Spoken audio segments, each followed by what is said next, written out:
ओम शांति। 28 जनवरी 2024 रविवार का मुरली है। अव्यक्त बाप दादा की वाणी है। रिवाइज है 28/11/97 मधुबन। बेहद की सेवा का साधन रूहानी पर्सनालिटी द्वारा नजर से निहाल करना। आज बाप दादा अपने अनेक कल्प के मिलन मनाने वाले लाडले सिक्कीलधे बच्चों से फिर से मिलन मनाने आए हैं। अव्यक्त मिलन तो सदा मनाते ही हो, लेकिन अव्यक्त से व्यक्त रूप में मिलन मनाने के लिए सभी बच्चे भारत व विदेश से फिर से अपने घर पहुंच गए हैं। बाप दादा देख रहे हैं कि चारों ओर बच्चे अपने अपने स्थान पर भी मिलन मना रहे हैं। यह मिलन रूहानी अलौकिक मिलन है।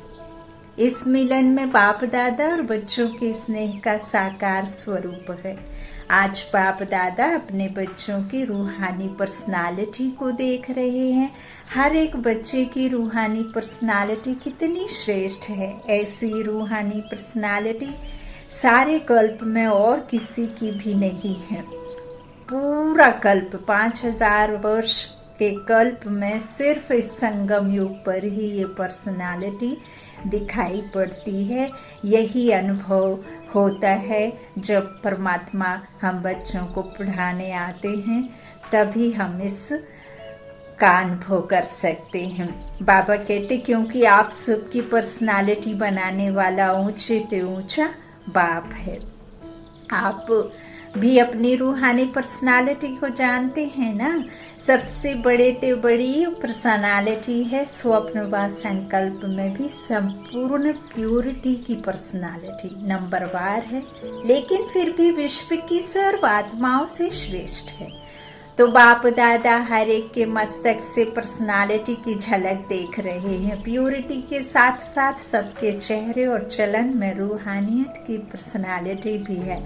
और पर्सनालिटी क्या होती है? जो खजानों से संपन्न होते हैं। जो बाबा ने ज्ञान रत्न दिए हैं, उन खजानों की, उन शक्तियों की बात है। तो उसकी भी पर्सनालिटी होती है। लेकिन कितने भी बड़े बड़े संपन्न आत्माएं हो, आपके आगे वह संपन्न आत्माएं भी कुछ नहीं है। जो इस दुनिया में देखते हैं ना कि कितना बड़े हैं, धनवान हैं, इतनी सुर्खियों में है, न्यूज़पेपर में है, सब में है, लेकिन बाबा कहते हैं उन सब आत्माओं के आगे आप आत्माएं सबसे महान हो, क्योंकि वह भी अविनाशी सुख शांति के खजाने से खाली हैं। जो हमें बाबा ने दिया है ना, वो किसी और के पास नहीं है। तो बाबा कहते 7 करोड़ में से तुम्हें चुना गया है, तो तुम कितने न भाग्यशाली हो। तो आपके पास जो संपत्ति है, उसके आगे अरब खरबपति भी बाप से सुख शांति मांगने वाले हैं। और आप सदा अविनाशी खजानों से भरपूर हो। वह खजाने आज हैं, कल नहीं। बाबा कहते वह खजाने आज हैं, कल नहीं हैं। जो लोगों के पास में है, मनुष्य आत्माओं के पास हैं, आज है कल नहीं है। लेकिन आपका खजाना ना कोई लूट सकता है, ना कोई चोर चोरी कर सकता, ना कोई आत्मा खजाने को हिला सकती है। अखुट है, अखंड है। ऐसी पर्सनालिटी वाले आप बच्चे हो। सबसे ऊंचे ते ऊंची पर्सनालिटी वाले फिर भी आत्माओं द्वारा, विनाशी धन द्वारा, विनाशी ऑक्यूपेशन द्वारा पर्सनालिटीज बनती है व कहलाई जाती है। लेकिन आपके ऊंचे ते ऊंचे परम आत्मा ने श्रेष्ठ पर्सनालिटी वाले बना दिया। तो अपने ऊंची पर्सनालिटी का रूहानी नशा रहता है तो हाथ हिलाओ। बाप दादा को इतने श्रेष्ठ पर्सनालिटी वाले बच्चे देख कितनी खुशी होती है। आपको भी होती है। बाप दादा बच्चों की ऐसी श्रेष्ठता को देख क्या गीत गाते हैं जानते हो? आप भी गाते हैं, बाप भी गाते हैं। बाप का गीत सुनाई देता है या टैप का गीत सुनाई देता है? बाप दादा की टेप न्यारी होगी ना, ऑटोमेटिक है, चलाने की मेहनत नहीं करनी पड़ती। और दिल का गीत दिल वाले ही सुन सकते हैं।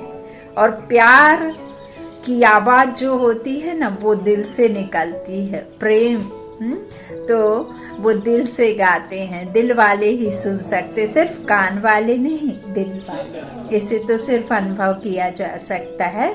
तो सभी दिल वाले हो ना। दिल वाला मंदिर में आपका चित्र है ना, सभी ने अपना चित्र देखा है। बाप दादा तो सदा बच्चों के चित्र और चरित्र देखते रहते हैं। तो आज पर्सनालिटी को देख रहे थे, सदा यह पर्सनालिटी स्मृति में मर्ज रहे, है ही नहीं, है दिखाई देवे, अनुभव में आए। सदा ऐसी पर्सनालिटी में रहने वाले की निशानी क्या होगी? जिस निशानी से संपन्न समझ जाए कि यह अपने पर्सनालिटी में है। अगर यह रूहानी पर्सनालिटी इमर्स रूप में रहती है तो उनके नयन, उनका चेहरा, चलन, संकल्प और संबंध सब प्रसन्नता वाले होंगे। सदा प्रसन्न चित्त, प्रश्न चित्त नहीं, प्रसन्न चित्त। अगर प्रश्न चित्त है तो चलन भी पर्सनालिटी वाली नहीं, चेहरे पर भी प्रसन्नता की झलक नहीं। कुछ भी हो जाए, पर्सनालिटी वाले की प्रसन्नता छिप नहीं सकती, मर्ज नहीं हो सकती। प्रसन्न चित्त आत्मा, कोई कैसी भी आत्मा परेशान हो, अशांत हो, उसको अपने प्रसन्नता की नजर से प्रसन्न कर देगी। जो बाप का गायन है नजर से निहाल करने वाले, वह सिर्फ बाप का नहीं है, आपका भी यही गायन है। और अभी समय प्रमाण जितना समय समीप आ रहा है तो नजर से निहाल करने की सेवा करने का समय आएगा। बाबा ने कहा ऐसा समय आएगा जब कभी आप खिड़की खोलने से भी डरेंगे, जब होलसेल में मौतें होंगी और जब वो शरीर छोड़ेंगे आत्माएं तो उनका दूसरा शरीर उनके लिए तैयार नहीं होगा, तो वो प्रेत आत्माएं बन करके लगेंगी। ना जाने कैसी कैसी बीमारियां आएंगी जिसका कोई इलाज नहीं रहेगा, दवाइयाँ खत्म हो जाएंगी। तब ऐसे समय में जो अभी आप समेट रहे हैं ना शक्ति, जो अपने अंदर में भरपूर हो रहे हैं, आत्मा से शक्तियों को भर रहे हैं, वो शक्तियाँ बाद में कमजोर आत्माओं के लिए, अशांत आत्माओं के लिए, दुखी आत्माओं के लिए और जो बाबा कहते हैं मुक्ति के लिए आप की नजर से निहाल होंगे। एक नजर के प्यासे रहेंगे कि एक बूंद एक बार हमारे तरफ देख लो आप। तो ऐसे बाबा कहते हैं कि हो जाएंगी, है ना। तो समय आएगा, 7 दिन का कोर्स नहीं होगा, एक नजर से प्रसन्न चित्त हो जाएंगे। दिल की आश आप द्वारा पूर्ण हो जाएगी। तो सभी क्या समझते हो? आदि सेवा के रत्न क्या समझते हैं? ऐसी सेवा कर सकते हो ना। अभी देखो आप लोगों ने 40 वर्ष की या ज्यादा भी की, कोई का एक तो साल कम भी होगा। तो बाबा कहते हैं किसका ज्यादा भी होगा। आप लोगों ने अपने साथियों को यह सेवा सिखा दी और निमित्त भी बना दिया। अभी आप क्या करेंगे? वो सेवा वो भी कर रहे हैं। आप आदि रत्न हो तो न्यारी और प्यारी सेवा करेंगे ना। अभी फिर उत्सव मनाएंगे कि नजर से निहाल कितने किए, 9 लाख में से कितने बनाए। आगे तो 33 करोड़ भी हैं, 9 लाख तो उनके आगे कुछ नहीं है। बीज तो यहाँ ही डालना है ना। बाबा कहते यहाँ कलम लग रही है ना, वहाँ थोड़े ना जाके लगाएंगे। तो देखेंगे कि आदि सेवा के रत्न और क्या कमाल दिखाते हैं। यह कमाल तो दिखाई, सेवा केंद्र बनाए, अच्छे अच्छे प्रोग्राम किए, उसकी तो पदम गुना मुबारक है। 2 प्रकार के बच्चे हैं, जो पहले वाले हैं वह है स्थापना के निमित्त बच्चे, और आप लोग हो विशेष सेवा के आदि के बच्चे। देखो जो हमारे वरिष्ठ दादियाँ दीदियाँ, हमारे ब्रह्मा बाबा के साथ वाले जो भी हैं वो सब कौन हैं? स्थापना के निमित्त बच्चे, और आप बच्चे सेवा के लिए, है ना। तो दूर दूर गंगाएं बाबा ने ज्ञान सागर से भेजी है ना। तो यह दरिया हैं जड़ स्थापना वाले, और आप सब सेवा के आदि रत्न। बाबा ने कितने सारे चुने हैं, ना जाने कितने ड्रामों से। तो बाबा के जो समर्पित बच्चे हैं वो तो एक जगह बैठते हैं, लेकिन आप बच्चे तो जितने भी संबंध संपर्क में आते हैं सबको बाबा का ज्ञान दे सकते हैं। तो बाबा कहते हैं सेवा के आदि रत्न, है ना। तो बाबा कहते हैं निमित्त बच्चे और आप लोग हो विशेष सेवा के आदि के बच्चे। तो यह दादियां हैं जड़ स्थापना वाले और आप सब सेवा के आदि रत्न हैं। पहला तना, तो तना तो मजबूत होता है ना, तना पर ही सब आधार होता है, तना से ही सब शाखाएं निकलती हैं। तो तना पर ही सब आधार होता है, तना से ही सब शाखाएं निकलती हैं। जड़ वाले तो सूक्ष्म शक्ति देते हैं, लेकिन जो प्रैक्टिकल में होता है दिखाई देता है, वह तना दिखाई देता है। तो दादियां भी गुप्त हो गई हैं। तो तना ही तो मजबूत होना चाहिए, तो तना पर ही सब आधार होता है, तना से ही सब शाखाएं निकलती हैं। जड़ वाले तो सूक्ष्म शक्ति देते हैं। तो एडवांस पार्टी में दादियां चली गई, तो बाबा कहते हैं कि प्रैक्टिकल में होता है ना, जो भी होता है तो दिखाई देता है, वह तना दिखाई देता है। तो दादियां भी गुप्त हो गई, साकाश देने वाले और प्रैक्टिकल में स्टेज पर अपने वाले आप निमित्त बने। सम्मान समारोह में आई हुई सभी बड़ी बहनों से बाप दादा ने हाथ उठवाया, इसीलिए बाप दादा काम दे रहे हैं। समारोह तो बहुत अच्छा मनाया ना, बाप दादा ने सब देखा, सजी हुई मूर्तियों को देखा। उस समय तो आप लोगों को भी यही रूहानी अनुभव हो रहा था कि हम चैतन्य मूर्तियां हैं। ऐसे ही लग रहा था जैसे सजी हुई मूर्तियां मंदिरों से शांतिवन में पहुंच गई हैं। तो बाप दादा अभी बच्चों से चाहते हैं कि अभी फास्ट सेवा शुरू करो, जो हुआ वह बहुत अच्छा। अब समय प्रमाण औरों को ज़्यादा वाणी का चांस दो। अभी औरों को माइक बनाओ, आप माइक बन के साकाश दो, तो आपकी साकाश और उन्हों की वाणी या डबल काम करेगी, तभी 9 लाख सहज बन जाएंगे। अभी आप सभी चाहे फंक्शन में बैठे या और भी महारथी है, तो महारथियों की भी अभी सेवा है। सर्व को साकाश देना, बेहद की सेवा के मैदान में आना। जब बाप अव्यक्त वतन एक स्थान पर बैठे चारों ओर के विश्व के बच्चों की पालना कर सकते हैं, कर रहे हैं, तो क्या आप एक स्थान पर बैठे बाप समान बेहद की सेवा नहीं कर सकते हो? मनसा सेवा आदि रत्न अर्थात फॉलो फादर, बेहद में साकाश। तो कई बच्चे अपने से भी पूछते हैं और आपस में भी पूछते हैं कि बेहद का वैराग्य कैसे आएगा। दिखाई तो देता नहीं है, लेकिन बेहद की सेवा में अपने को बिजी रखो तो बेहद का वैराग्य स्वतः ही आएगा, क्योंकि यह साकाश देने की सेवा निरंतर कर सकते। इसमें तबीयत की बात, समय की बात, यह सहज हो जाती है। दिन रात इस बेहद की सेवा में लग सकते हो। जैसे ब्रह्मा बाप को देखा रात को भी कैसे आंख खुली और बेहद की साकाश देने की सेवा होती रही, तो यह बेहद की सेवा इतनी बिजी कर देगी जो बेहद का वैराग्य स्वतः ही दिल से आएगा, प्रोग्राम से नहीं। यह करें यह प्लान तो बनाते हो, लेकिन बिजी बेहद की सेवा में रहना यह सबसे सहज साधन है। क्योंकि जब बेहद को साकाश देंगे तो नजदीक वाले तो ऑटोमेटिक साकाश लेते रहेंगे। इस बेहद की साकाश देने से वायुमंडल ऑटोमेटिक बनेगा। अभी यह नहीं सोचो कि इतने सेंटर से के जिम्मेवार हैं, वाजून के जिम्मेवार हैं। आप सभी को स्टेट के राजा बनना है या विश्व का क्या बनना है? विश्व का ना। आदि रत्न तो विश्व को साकाश देने वाले बनो।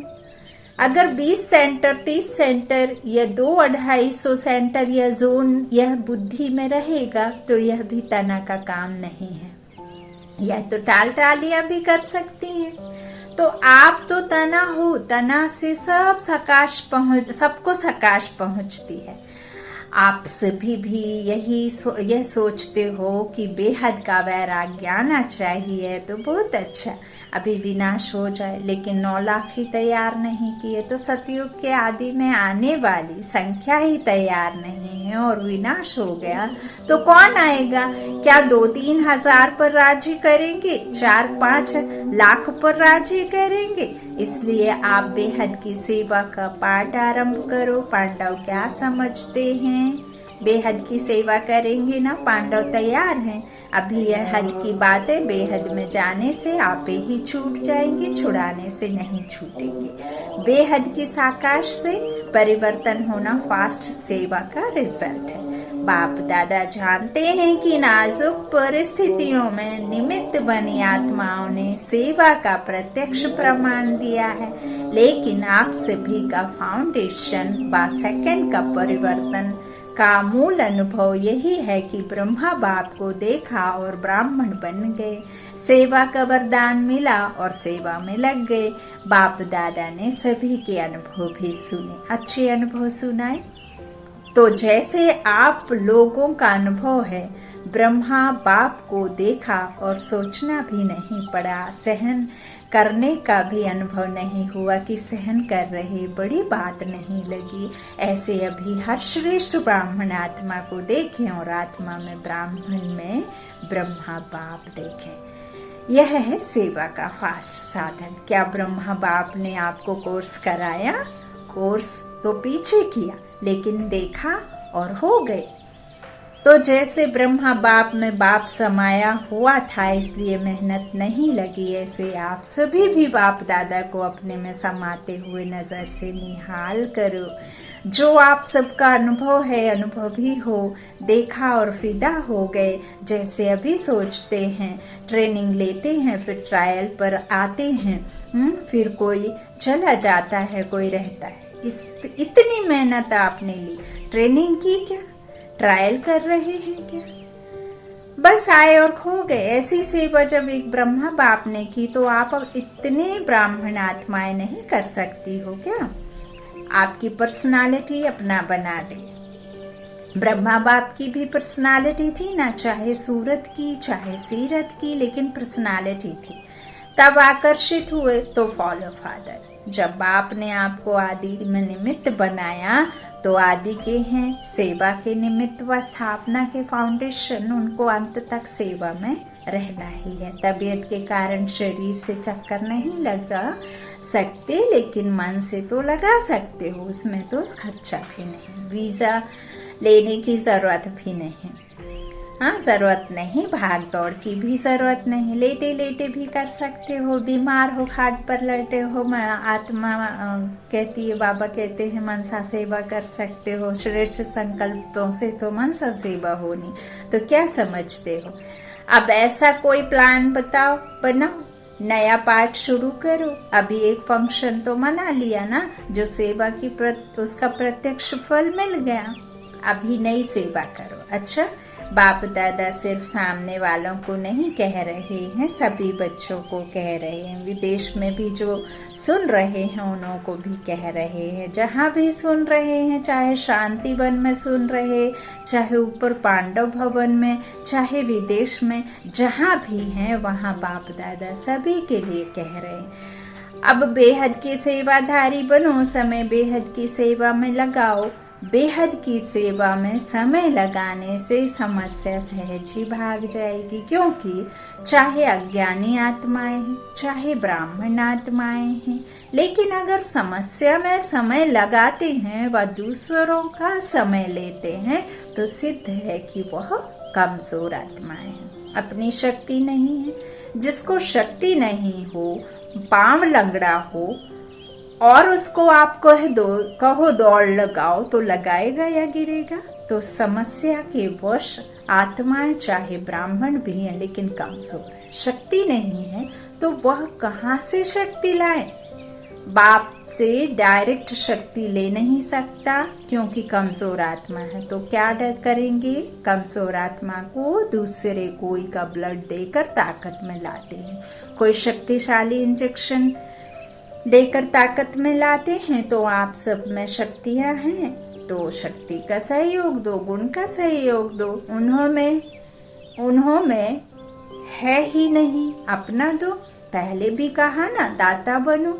वह असमर्थ हैं, उन्हों को समर्थी दो। गुण और शक्ति का सहयोग देने से आपको दुआएं मिलेंगी, और दुआएं लिस्ट से भी तेज रॉकेट है। आपको पुरुषार्थ में समय भी देना नहीं पड़ेगा, दुआ में रॉकेट से उड़ते जाएंगे। पुरुषार्थ की मेहनत के बजाय संगम के प्रारब्ध का अनुभव करेंगे। दुआएं लेना वह सीखो और सिखाओ। अपना नेचुरल अटेंशन और दुआएं, अटेंशन में टेंशन मिक्स नहीं होना चाहिए, नेचुरल हो। नॉलेज का दर्पण सदा सामने है ही, उसमें स्वतः सहज अपना चित्र दिखाई देता ही रहेगा। इसलिए कहा कि पर्सनालिटी की निशानी है प्रसन्न चित्त। प्रसन्न चित्त नहीं, प्रश्न चित्त नहीं, प्रसन्न चित्त। यह क्यों, क्या, कैसे, क्या, कब, ये कौवा करता है गाँव गाँव, आपने तो यह के की समाप्त, हाँ, की भाषा समाप्त करो। दुआएं लेना और देना सीखो। प्रसन्न और प्रसन्न करना, प्रसन्न रहना और प्रसन्न करना, यह है दुआएं देना और दुआएं लेना, डबल करना। कैसा भी हो, आपकी दिल से हर आत्मा के प्रति हर समय दुआएं निकलती रहें। इसका भी कल्याण हो, इसकी भी बुद्धि शांत हो। यह ऐसा, यह वैसा, ऐसा नहीं, सब अच्छा यह हो सकता है। दुआएं देने आती हैं, लेने तो आती हैं ना, देने भी आती हैं। देंगे नहीं तो लेंगे कैसे, दो और लो, यह करे नहीं मैं करूं। ब्रह्मा बाप का सदा स्लोगन रहा। ब्रह्मा बाप बार बार याद दिलाते रहे, जो कर्म मैं करूंगा मुझे देख और करेंगे। जब दूसरे करेंगे तब मैं करूंगा, यह स्लोगन नहीं। जो मैं करूंगा मुझे देख और करेंगे, नहीं तो स्लोगन चेंज कर दो। और जगदम्बा माँ का विशेष स्लोगन रहा, हुक्म ही हुक्म चला रहा है। वह चला रहा है, हम निमित्त बन चल रहे हैं, वो चला रहा है। तो दोनों स्लोगन सदा याद रखो, ब्रह्मा बाप का और जगदम्बा का। इमर्ज है ही सुना है, याद तो रहता है, रहता नहीं, कर्म में दिखाई दे। तो क्या करेंगे, दुआएं लेंगे, दुआएं देंगे कि ग्लानि करेंगे, फील करेंगे यह ऐसा या वैसा नहीं। उसको दुआएं दो, कमजोर है, वशीभूत है। भाषा और संकल्प बदली करो। यह संकल्प मात्र भी ना हो कि यह बदले नहीं, मैं बदलूं। और बातों में तो मैं का आता है, लेकिन जिस बात में मैं आना चाहिए उसमें और करें तो करें। यह क्या, अच्छा काम होगा तो कहेंगे मैं, और ऐसा कोई काम करेगा तो कहेंगे इसने किया, इसने कहा। उल्टा हो गया ना। कोई क्या भी करता है, मुझे क्या करना है, मुझे क्या सोचना है, मुझे क्या कहना है, इसमें मैं पन लाओ। बॉडी कॉन्शियस वाला मैं नहीं, सेवा का मैं। तो इसमें मैं टिकना है, इसमें मैं नहीं रहना है। हाँ, बॉडी कॉन्शियस नहीं, आत्मा वाला लाना है। तो ऐसे ही श्रेष्ठ वाइब्रेशन फैलाओ। अभी वाणी कम काम करती है, दिल का सहयोग, दिल के वाइब्रेशन बहुत जल्दी काम कर सकते हैं। अच्छा, अभी 1 मिनट में सभी अपने साइलेंस की शक्ति इमर्स करो। एकदम साइलेंस, मन से, हाँ, तन से इमर्स करो। बाप दादा ने डेड साइलेंस की ड्रिल करवाई। अच्छा, चारों ओर के सर्व विशेष आत्माओं को, सदा रूहानी पर्सनालिटी के नशे में रहने वाली आत्माओं को, सदा बेहद की सेवा में स्वयं को बिजी रखने वाली निमित्त विश्व कल्याणकारी आत्माओं को, सदा ब्रह्मा बाप और जगदम्बा का स्लोगन साकार में लाने वाली ऊंचते ऊंच नजर से निहाल करने की सेवा में सदा रहने वाली बाप समान आत्माओं को बाप दादा और जगदम्बा माँ का याद, प्यार और नमस्ते। जगदम्बा माँ का क्या है स्लोगन, करावनहार वो है ना। और बाबा का क्या है, जो हम करेंगे हमें देखकर और भी करेंगे। वरदान है, स्वार्थ से न्यारे और संबंधों में प्यारे बन सेवा करने वाले सच्चे सेवाधारी भव। जो सेवा स्वयं को व दूसरों को डिस्टर्ब करे वो सेवा नहीं है, स्वार्थ है। निमित्त कोई ना कोई स्वार्थ होता है, तब नीचे ऊपर होते हो। चाहे अपना चाहे दूसरे का स्वार्थ जब पूरा नहीं होता है तब सेवा में डिस्टर्बेंस होती है।